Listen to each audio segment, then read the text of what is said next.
చెప్పు ఏంటిది సమస్య? ఇక్కడ వస్తే అన్ని తిప్పితే ఎక్కడ పోయినా కాదు కాదు అంటారు, మళ్ళీ ఇక్కడ కూడా కాలేదు. ఏంటి సమస్య ఏంటిది? సమస్య గ్యాస్ది, కరెంట్ బిల్ది. మాకు డబుల్ బెడ్రూమ్ ఇల్లు వచ్చింది, దాన్ని పెట్టినాం కానీ వస్తలేదు. ఏమంటారు మరి గ్యాస్ కరెంట్ బిల్ గురించి అడిగితే? ఏమంటారు, మేము ఇక్కడ అక్కడ కాదు, మీ ఇంటికే వస్తారు, అది వస్తారు ఇది వస్తారు అంటారు. మళ్ళీ ఇంట్లో మేము ఎక్కడెక్కడ ఇది చేసినా ఎత్తనే లేదు అది. ఎట్లుంది మరి ప్రజాపాలన ఎట్లుంది కాంగ్రెస్ పార్టీ పాలన? ప్రజాపాలన అంటే ప్రజాపాలన కాదు ఇది, దయ్యాల పాలన ఇది.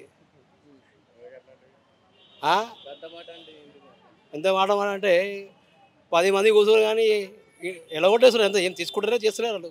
ఏడా లోపట్ల లోపల ఏంట్రా ఇక్కడ కాదు, మేము ఇంటికి వస్తాం పో అంటే ఏమాట అది. మళ్ళీ 6 హామీలు అన్నారు సార్, ఏడున్నాయి ఇంకా ఏది లేదు. పింఛన్ అన్నావు, పింఛన్ పెంచలేవు, గ్యాస్ లేదు, జీరో బిల్ లేదు, ఇల్లు లేదు. నాకు భర్త లేడు, ఎట్లా నా పరిస్థితి ఏంది, బతికేంది, ఏది చేస్తావు? ఆ బస్సు ఒకటే పీకిలాట పెట్టినావు సార్, అది ఏం పనికిరాదు. ఏదైతే లేదు సార్, అసలు మేము నమ్మి వేసిన మూట అయితే ఇట్లా మోసం చేసిన తప్పు కదా. కేసీఆర్ 4000 ఇదేమో పింఛను చెప్పలేం కదా, ఏదైతే లేదు. 6 గ్యారెంటీలు ఇస్తాను ఎందుకు మాట ఇచ్చినావు సారు? నీకు కాకపోతే ఇయ్యలేడు, శాత కాకపోతే వదిలేసేయండి, అల్లేముంది. మాకైతే కేసీఆర్ మంచిగా ఉండి అనిపిస్తుంది. ఏది లేదు, ఏది ఖాళీ, ఒక బస్సు పెట్టిండు, ఏడబెట్టిండు, ఏది పెట్టలేదు. బస్సు ఏంది అసలు, నిలవడానికి కూడా స్థలం లేదు. బస్సులో పోవాలంటే ఆస్తి వస్తుంది మాకు. బస్సు కిరాయి తప్పించిన కరెక్ట్, కానీ సీట్ కూడా లేదు, నిలవడానికి స్థలం లేదు. అట్లా ఫుల్ పోతున్నాయి బస్సు. టికెట్ తీసుకున్నప్పుడు మంచిగా ఉండే, ఫ్రీ ఉండే, ఏం టెన్షన్ లేకుండే. మళ్ళీ ఎట్లా పరిస్థితి సార్ చెప్పండి? ఏదో ఒక సంవత్సరం దాటిపోయింది, మీరు గెలిచి ఏం చేస్తున్నారు? ప్రజాపాలన అంటారు కానీ ఏదైతే లేదు. ఇల్లు వస్తలేదు, జీరో బిల్ లేదు, గ్యాస్ లేదు, పింఛన్ లేదు. ఏ వస్తుంది పోమ్మా, వస్తుంది పోని అదే అంటారు. ఇప్పటికి 4-5 సార్లు వచ్చిన. ఎప్పుడు పని విడిచిపెట్టి తిరగాలంటే అవుతుందా సార్ చెప్పండి? నాకు కూడా చేస్తాడు ఎవరు లేడు, నేను చేస్తేనే వెళ్తుంది నాకు. నేను ఇళ్ళలో పని చేసేదాన్ని. రేవంత్ రెడ్డి 6 హామీలు ఇచ్చిరు కదా సార్, అది నిలబెట్టుకోరు మీరు అంతే. ఎందుకు ఆ పెంచి నీ నెల వేస్తే మళ్ళీ వచ్చే నెల వేస్తలేవు, వచ్చే నెల వేస్తే మళ్ళీ ఆ నెల వేస్తలేవు, ఎందుకు అట్లా? 4000 ఇస్తా అన్నావు, లుక్లాంగ్లో 6000 అది లేదు ఇది లేదు. మహాలక్ష్మి పథకం అది కూడా రాలేదు, ఇచ్చినాము. ఉంది ఉంది ప్రజాపాలన, ఎందుకు లేదు? ఇగో పెట్టినా కూడా ఏది లేదు. ఇందిరమ్మ రాజ్యం, సోనియమ్మ రాజ్యం అంటాడు, ఏది లేదు. కాదేమో ఉంటాడో పోతాడు, నాకైతే నమ్మకం లేదు సార్. ఏమో ఉండి ఏం చేస్తున్నావు? పబ్లిక్ హెల్ప్ చేస్తేనే నీకు వేస్తారు, ఆయన పబ్లిక్ హెల్ప్ చేయకపోతే వేయరు, వేస్ట్.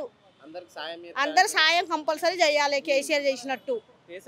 నువ్వు ఉన్న ఇల్లు కూలగొట్టి అప్పుడు కాంగ్రెస్ అడగలేదు కదా, రాజీవ్ గాంధీ 30 సంవత్సరాల కింద అప్పుడు కాలువ పక్కన కట్టుకొని ఉన్నారు, ఇప్పుడు అడగలేదు. ఇప్పుడు ఈయన అని అడుగుతున్నాడు. ఇప్పుడు 30-35 సంవత్సరాల నుంచి కట్టుకొని ఉన్నారు, వాళ్ళు ఎక్కడ పోతారు పొమ్మంటే? సార్ మాది Nalgonda district sir, Nalgonda district, Nalgonda town sir. మా నాన్నగారు ప్రత్యేక తెలంగాణ రాష్ట్ర సాధన గురించి అని 2012 నవంబర్ 11న పాయిజన్ దారి పురుగుల మంది దాగి ఆత్మహత్యతం వల్ల గాయపడ్డారు సార్. ఒక 12 days అప్పుడు సికింద్రాబాద్ గాంధీ హాస్పిటల్ ట్రీట్మెంట్ పొందినాం సార్. దాని తర్వాత మాకు కలెక్టర్ గారికి కలెక్టర్ గారు పిటిషన్ పెట్టుకుంటే అప్పుడు కలెక్టర్ 2015న గౌరవ కలెక్టర్ గారు, MRO, RDO, district collector and assistant director, principal secretary, revenue field department కూడా అన్ని ఎంక్వైరీలు అయిపోయినాయి సార్. కాకపోతే ఏమంటున్నారంటే తెలంగాణ గురించి చనిపోయిన వాళ్ళకే జీవో ఉంది, మీలాంటి బతుకున్న అమరవీరులకు లేదంటారు సార్. ఇది గౌరవ కొమరెడ్డి వెంకరెడ్డి సారు, ఆర్ఎన్బి ప్రస్తుత శాఖ మంత్రివర్యులు గతంలో క్లాక్ టవర్ సెంటర్లో ధర్నా చేస్తే, నల్గొండ టౌన్ సార్, నల్గొండ టౌన్లో చేస్తే దానికి సంఘీభావం తెలుపుతాను కానీ మా నాన్నగారు వెళ్ళారు సార్. ఉద్యమంలో భాగంగా సార్ ఈ ఫొటోస్. ఇది కూడా సార్ మిలియన్ మార్చ్కి వెళ్తున్న సందర్భం సార్, ఇది ఫోటో సార్, మిలియన్ మార్చ్కి వెళ్తున్న సందర్భంగా ఫోటో. ఇవన్నీ మా నాన్నగారు సార్, ఇవన్నీ ఉద్యమాలలో ఉన్నాయి సార్. ఇది కూడా సార్ ఉద్యమాలలో సంబంధించినవి. దీని గురించి గౌరవ కలెక్టర్ గారు మొత్తం పూర్తి విచారణ చేయించారు. ఇటీవల మన కాంగ్రెస్ ప్రభుత్వం మేనిఫెస్టోలో తెలంగాణ గురించి చనిపోయిన అమరవీరులకు మిగిలిన వాళ్ళని గుర్తించి ఇస్తానంటున్నారు, అమరవీరులకు ఇస్తానంటున్నారు సార్. ఓకే, కానీ మరి చావుకుంట బతకుంట అయిపోయింది, మరి బతుకున్న అమరవీరుని కుటుంబం సార్. మాకే విధంగా అయితే న్యాయం చేయలేదు సార్. మాకు కూడా చావాలనే తెలంగాణ రాష్ట్రం, మాలాంటి పేదలకు తెలంగాణ వస్తే మంచి జరుగుతుందని ప్రాణత్యాగానికి సిద్ధపడి ఇట్లా చేసింది సార్. మాకు కూడా అమరవీరుల కుటుంబాల మాదిరిగా కుటుంబంలో వారికి ఉద్యోగం, గౌరవ పెన్షన్ కల్పిస్తారని ఈ ప్రభుత్వాన్ని తమ ద్వారా వేడుకుంటున్నాం సార్. ఇండియన్ ప్రాజెక్టు లిమిటెడ్ అని చెప్పి ఇందులో 6 లక్షల రూపాయలు ప్లాట్ ఇస్తామని, ప్లాట్ కూడా స్కీమ్ ప్రకారంగా 2020 నుంచి కట్టినాం సార్. అమౌంట్ మొత్తం పే చేసినాం.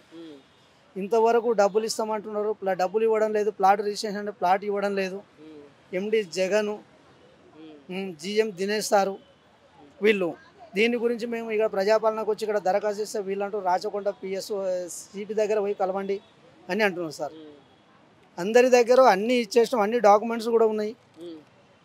ఎలాంటిది మాకు ఇక్కడ న్యాయం జరుగుతలేదు సార్. ఇప్పుడు ఎన్నిసార్లు వచ్చిన వీడికి? ఇక్కడికి 3 సార్లు అయింది సార్. ఏమంటారు? 3 సార్లు ఒకటే మాట. 3 సార్లు ఇదే ఉంది సార్.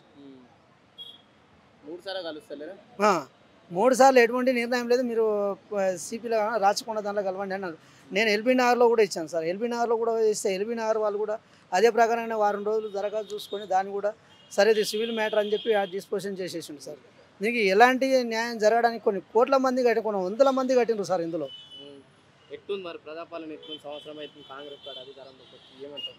ఇంకా ఏం సార్, మా పరిష్కారం అయితే ఇట్లా ఉంది సార్. మాకు ఏదో న్యాయం జరుగుతుంది అని అడుగుతుంటే మాకు న్యాయం ఎవరు చేస్తలేరు సార్. ఇక్కడ సంవత్సరం అవుతుంది కాంగ్రెస్ పార్టీ అధికారంలోకి వచ్చి.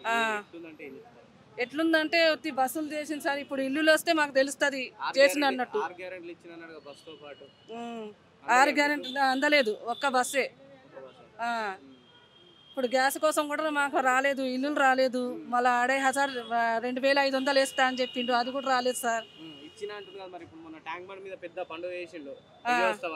ఏమో సార్, ఇప్పుడు ఈ నెలలో 2వ తారీఖు అని టీవీలో చూపించిండ్రు. ఏమో మరి ఇప్పుడు చూడాలా. నెల 2వ తారీఖు అయిపోయింది కదా, ఇలా 12 అయింది. 12 జనవరిలో 2వ తారీఖు నుంచి ఇష్యూ అవుతుంది అంట. మరి చూడాలా సార్, అది చూడాలా. ఇప్పుడు ఇల్లులు వస్తే మంచిగా ఉంటుంది సార్.